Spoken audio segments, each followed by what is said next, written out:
My sa teraz nachádzame v starom evanjelickom kostole v Záturčí.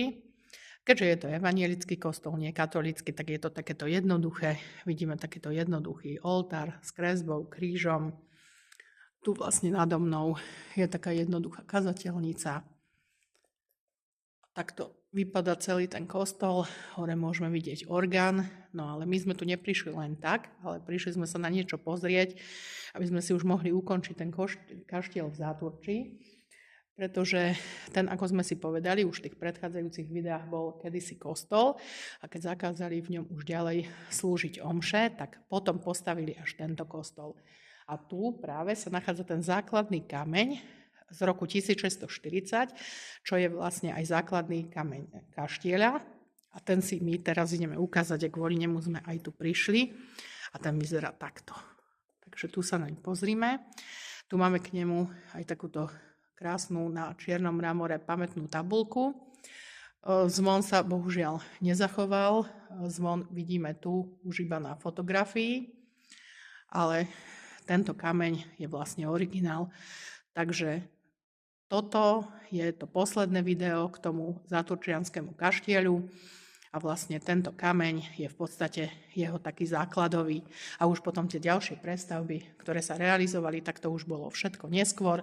Z kostola sa vlastne na kláštor, či kaštieľ prerábal neskôr. No a ja ešte dodám k tomu príbehu, lebo to som zabudla povedať v tej prvej časti. Tak my sme sa bavili o tom Jankovi Reichlovi, ktorému to vlastne odkázal ten barón František Révaj. A tam som zabudla spomenúť, že to bola taká obrovská udalosť a vedeli o tom naozaj po celom svete.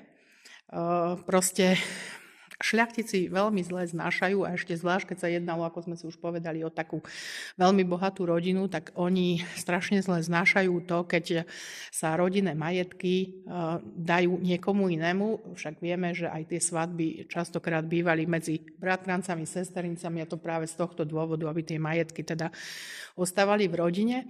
A zrazu tu sa udiela taká udalosť, že najbohatší šľachtic v turčianskej stolici odkáže nejakej úbohej sirote také obrovské majetky, takže vyvolalo to nepokoje celej šľachty na celom svete. A naozaj o tom vedeli od Austrálie, Číny až proste snaď všade. A niektorí mu vyjadrovali podporu, ale tých samozrejme bolo úplne máličko, no a väčšina bola tým strašne pobúrená. A ja to dokladám takou jednou správičkou, čo sa mi podarilo dohľadať.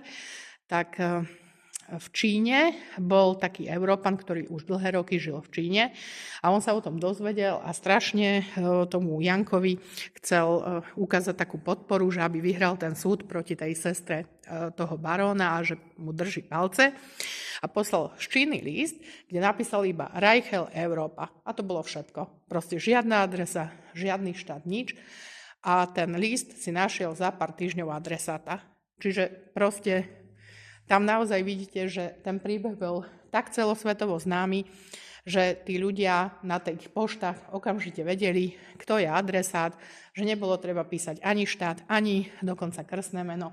A list naozaj našiel svojho adresáta. Neviem, kde sa nachádza teraz, skúsim to pozisťovať, možno by ho bolo pekné aj odfotiť, ak je teda ešte niekde prístupný. A on tam ako nič extra nepíše, on mu iba tak jednoducho napísal, že mu proste drží palce, aby sa k tomu majetku dostal a aby teda tá posledná vôľa toho baróna Révaja bola splnená. No a týmto vlastne my si už ukončujeme ten záturčiansky kaštiel, tak práve ho končíme v tomto kostolíku, kde sa nachádza ten základný kameň, čiže kto si ho chce prísť pozrieť, tak dneska je otvorené, neviem ako to je v iných dňoch, ale je to v Hornom Záturčí, starý evanjelický kostol, takže nech sa páči, základný kameň, tu ho máte.